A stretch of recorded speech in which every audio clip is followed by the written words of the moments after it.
Nous continuons le commentaire de cet épître aux Galates. Nous sommes présentement à la 12e partie de ce commentaire. Il est écrit par le bien-aimé frère William Kelly. Chapitre 2, petit 5, Galates, chapitre 2, versets 17 à 21. Résultat du retour à la loi. Commentaire. Puis il se met à raisonner sur ce point et il demande, si nous cherchons, si en cherchant à être justifiés en Christ, nous-mêmes aussi, nous avons été trouvés pécheurs, Christ donc est ministre de péché, qu'ainsi n'advienne. Galates chapitre 2, verset 17. Autrement dit, si vous faites profession d'avoir la foi dans le Seigneur Jésus et que vous retourniez à la loi, l'effet en est nécessairement de vous replacer dans la position de pécheur. Vous avez en vérité le péché dans votre nature et la conséquence en est que si vous avez en aucune manière à faire avec la loi, vous vous trouvez exactement dans la condition dans laquelle vous étiez laissé comme pécheur. La loi ne donne jamais la délivrance du péché, comme l'apôtre dit ailleurs. La puissance du péché, c'est la loi. En parenthèse, 1 Corinthiens chapitre 15, verset 56. Il en résulte que si en cherchant à être justifié par Christ, vous êtes trouvé pécheur, c'est que Christ est ministre de péché. Voilà le résultat où la loi mène nécessairement. Elle se saisit du péché. Et par conséquent, si après avoir reçu Christ, la loi ne vous trouve finalement que pécheur, vous faites de Christ en réalité un ministre de péché. Telle est la conséquence nécessaire d'introduire la loi à la suite de Christ.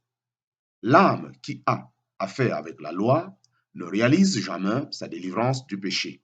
Au contraire, la loi qui se borne à découvrir le mal ne se lève, la loi qui se borne à découvrir le mal et ne lève pas l'âme au-dessus du mal. La loi laisse l'homme sans puissance, misérable et condamné. Chapitre 2, petit 5 sous 1, position de pécheur ou de saint. Position de pécheur ou de saint. Il y a des gens qui parlent d'un pécheur croyant ou de culte rendu à Dieu par de pauvres pécheurs. Beaucoup de cantiques même n'amènent jamais l'âme au-delà de cette condition. Mais ce que la parole de Dieu entend quand elle parle de pécheur, c'est une âme dépourvue de paix, une âme qui peut sentir peut-être quelque manque de Christ étant vivifié par l'Esprit, mais sans avoir la connaissance de la rédemption. Ce n'est pas de la vérité que de nier ce que sont les saints aux yeux de Dieu. Si j'ai failli en quelques points, est-ce que prendre la place d'un pauvre pécheur va amoindrir le péché ou me le faire sentir davantage? Non. Si je suis un saint, béni avec Dieu dans son Fils bien-aimé, uni à Christ et ayant reçu le Saint-Esprit pour demeurer en moi, alors je dis, quelle honte d'avoir failli, d'avoir succombé, d'avoir déshonoré le Seigneur et d'avoir été indifférent à sa gloire. Si je sens ma propre froideur et ma propre indifférence, je dois traiter un tel état comme une indignité et le haïr comme étant du péché. Tandis que prendre la place d'un autre pécheur, c'est en réalité excuser le mal, même si tel n'en est pas l'intention. Laquelle de ces deux attitudes opère avec le plus de puissance sur la conscience? Laquelle humilie le plus l'homme et exalte le plus Dieu? Plus vous réalisez ce que Dieu vous a donné et ce qu'il a fait de vous en Christ, plus vous sentirez le péché et le déshonneur de votre comportement si votre marche ne correspond pas à cela.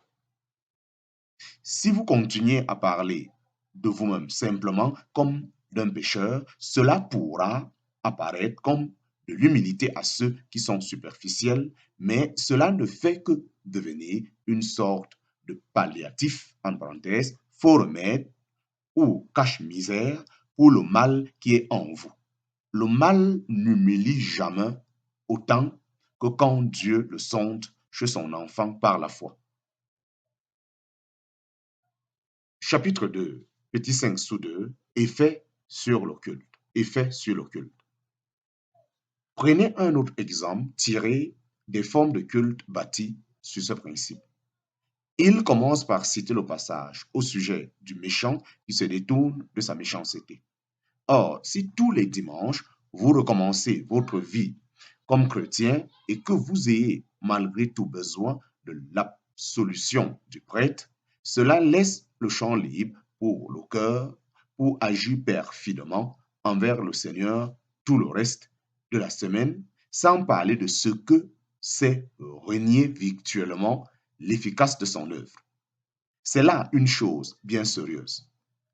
La préparation pour le sacrement pendant la semaine est une chose du même genre. C'est le méchant qui se détourne de sa méchanceté, qui renouvelle ses voies et fait des efforts pour se corriger. Déjà au IIIe et au IVe siècle, quand on parlait de la scène du Seigneur, on l'appelait un terrible sacrifice, etc. Tout cela ignore complètement la base même du christianisme, qui est que, par une seule offrande, il a rendu parfait à perpétuité ceux qui sont sanctifiés. En parenthèse, Hébreux chapitre 10, verset 14. Et par l'expression ceux qui sont sanctifiés, je maintiens que le Saint-Esprit englobe tous les chrétiens. Il s'agit d'une mise à part, pas rarement vraie de tous les croyants, qu'ils soient nationaux ou dissidents, ou de ceux qui abandonnent le terrain des dénominations, comprennent mieux, selon moi, ce qu'est la volonté de Dieu quant à son assemblée. Chapitre 2, petit 5 sous 3, Galates chapitre 2, verset 18. La loi fait retourner à l'état de transgresseur. Nous lisons pour cela Galates chapitre 2, verset 18.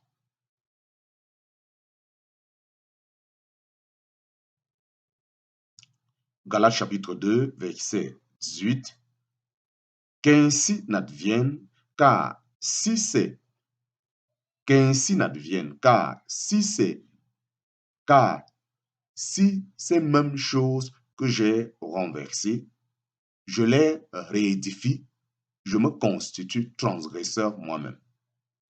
Galates chapitre 2, verset 18, qu'ainsi n'advienne, car si ces mêmes choses que j'ai renversées, je les réédifie, je me constitue transgresseur moi-même. Commentaire.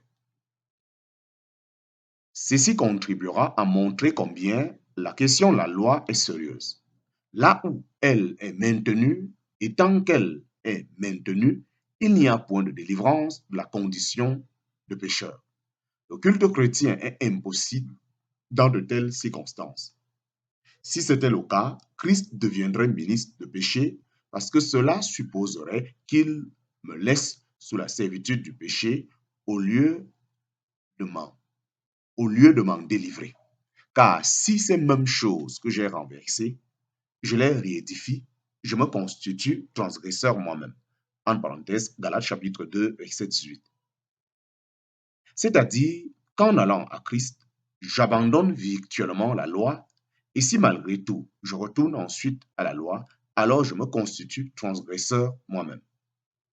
Il est clair que si je suis dans le vrai maintenant, j'étais entièrement dans le faux auparavant. Qui est-ce qui m'a fait abandonner la loi? C'est Christ.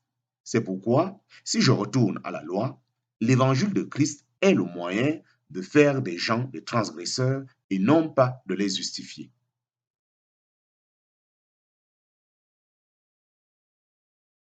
Ceci n'était jamais entré dans les pensées des Galates, mais le Saint-Esprit fait briller sur eux la lumière de ses propres vérités et montre les implications de ce qu'ils faisaient. Imposer la loi avait pour résultat, virtuellement, de faire de Christ un ministre de péché au lieu de délivrer du péché.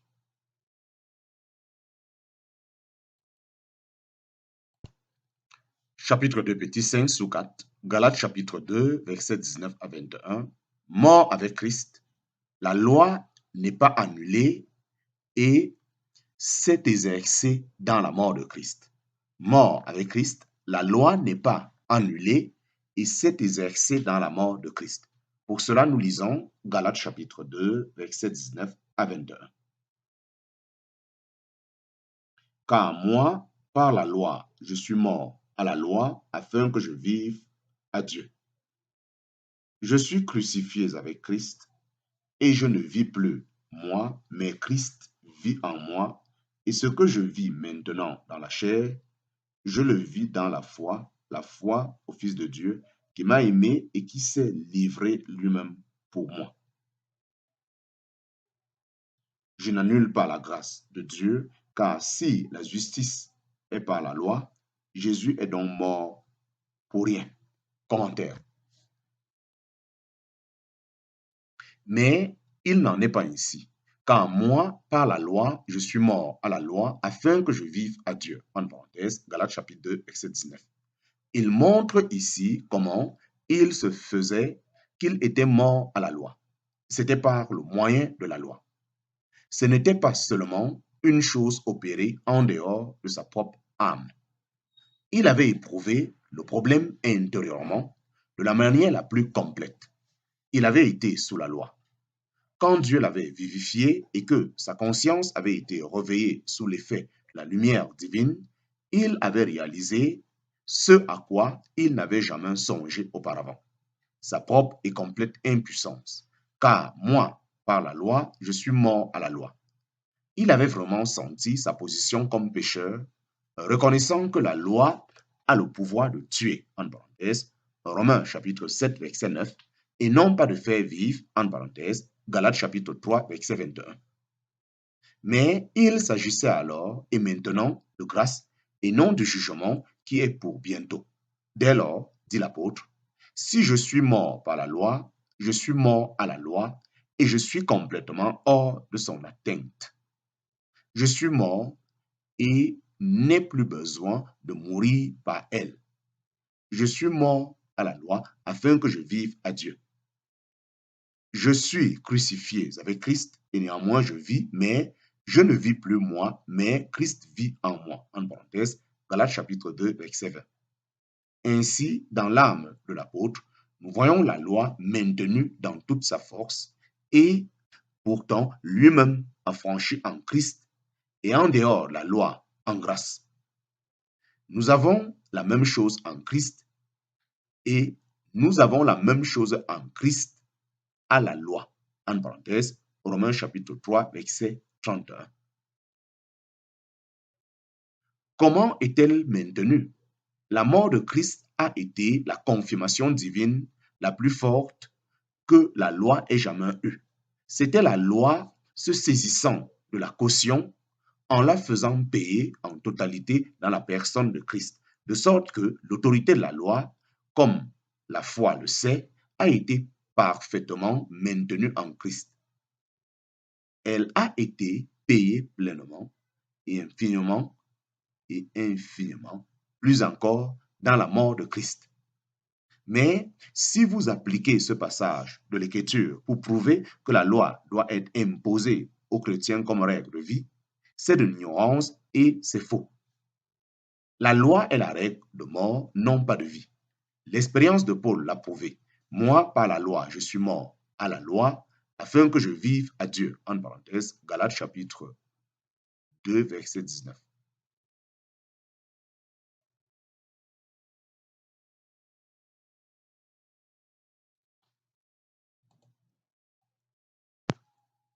Comment vivait-il? Comment vivait-il à Dieu? Ce n'était pas dans cette vieille vie à laquelle seule la loi s'applique, car il dit qu'il était crucifié avec Christ, qui avait souffert à sa place. Mais Christ est ressuscité aussi bien qu'il est mort, et il est ressuscité afin que Paul vive, que moi je vive à Dieu. Non plus moi, il est vrai, mais Christ vit en moi. C'est une vie entièrement nouvelle. En parenthèse, Galates chapitre 2, verset 20. La loi exerce ses effets sur l'ancienne croix. La loi exerce ses effets sur l'ancienne croix. Et en outre, il dit, et ce que je vis maintenant dans la chair, je le vis dans la foi au Fils de Dieu, qui m'a aimé et qui s'est livré lui-même pour moi. En parenthèse, Galates chapitre 2, verset 20.